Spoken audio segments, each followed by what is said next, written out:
Joe Johnson was one of the NBA's most dangerous scorers about a decade ago when he was getting buckets with the Suns and the Hawks. His ability to score almost at will got him the nickname ISO Joe, and he was just fascinating to watch. He made the All-Star team 7 times with those two teams, and he averaged 25 points per game with the Hawks back in the 2006-07 season. Naturally, his game started to decline as he started to get into his 30s, but even now as he's 38 years old, I actually still think he can play a small role on a team and be useful in bursts. But he's not on an NBA team anymore, as the last time he played in the league was with the Rockets back in the 2017-18 NBA season. Let's go over what happened to Joe Johnson's NBA career, what is he doing now, and what potential teams would be a good fit for him. And before we get into it, a quick shout out to SeatGeek for sponsoring this video. SeatGeek is a ticket app that takes confusion at buying tickets, and using the app, you can see which ticket is a good deal which has a green dot, or a bad deal which has a red dot for any sporting event or concert. It's an easy to navigate app, and it's a must-have for anyone who's interested in attending an event. Use my discount code THETBALL to get $20 off your first purchase when you first sign up for an account, and I'll leave a link to the site where you can sign up, or you can also download the app on your phone as well, and use my code to get the discount there. We'll start where things started to take a downturn for Joe Johnson. I think where we first started to see a relatively steep decline was in the 2014-15 season, which was Johnson's final full year with Brooklyn. His first 2 seasons with the Nets were pretty successful for him, as he shot very well from 3 and was a solid secondary playmaker. He didn't see as high of a usage with Brooklyn playing next to Durant Williams, Paul Pierce in the 2013-14 season, and with other players as well, so that decreased his overall raw numbers. The 2014-15 season saw Joe Johnson put up his lowest point per game total at that point of his career since the 2002-03 season, and this was the season when he started to look a lot slower. Joe Johnson was never a particularly quick or athletic player, but it looked like the athleticism that he did have was mostly gone.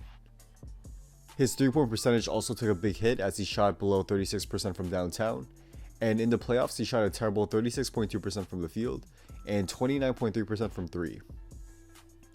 The days of him being one of the top options on a team were over, but it didn't mean he could not be a solid role player.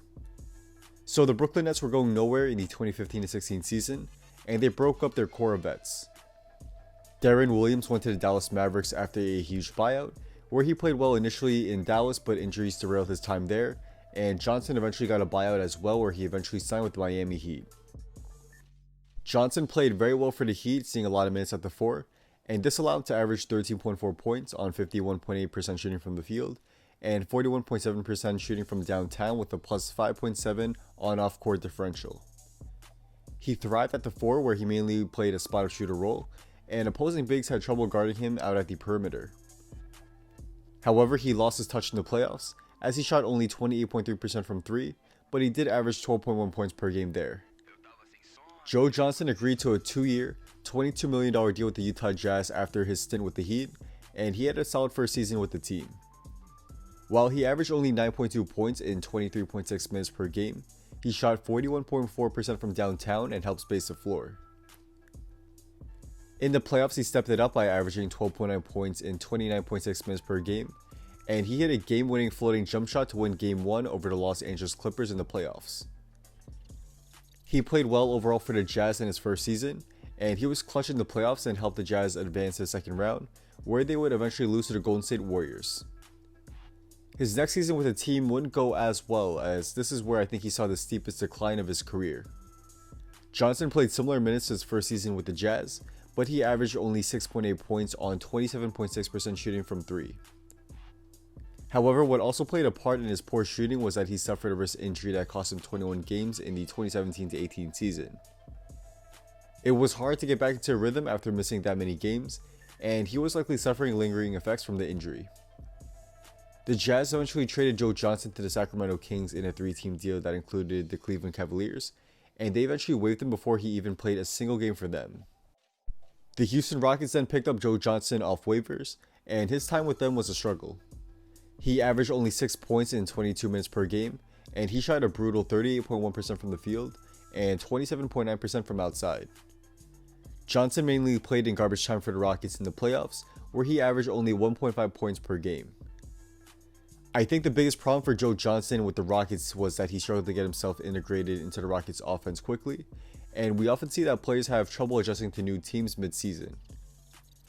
So now, Joe Johnson has been out of the NBA since the 2017-18 season, and what is he up to now? Well, Johnson has been keeping in shape and is still waiting for another chance to join the NBA, but until then, he has been balling out in the Big 3 league. He has been dominant where he has been arguably the best player in the league, and he recently hit a crazy game-winning 4-pointer. We must keep in mind he's playing against washed-up NBA players or guys who are way over the hill, but Johnson can still be useful on an NBA team today. It looks like he's fully healthy now, and he could definitely provide some solid 3-point shooting and veteran leadership for a team. I think he would be a good fit with a team like the Cavs who can use a veteran to help lead the young guys, or he could be a decent fit with the Los Angeles Lakers as a wing shooter who has decent size on defense. We'll see what Joe Johnson does next after the Big 3, and I would love to see him return to the NBA next season. So that's a wrap. Thank you all for watching. If you guys did enjoy this video and want to see more daily NBA content just like this, be sure to drop a like and subscribe, and also be sure to turn on post notifications so you can stay updated on my next video will be coming out.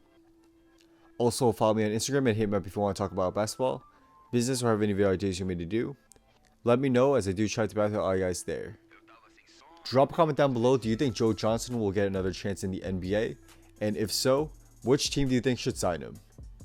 So with all that being said, once again, thank you all for watching, and hopefully I will see you guys soon for the next video. Peace.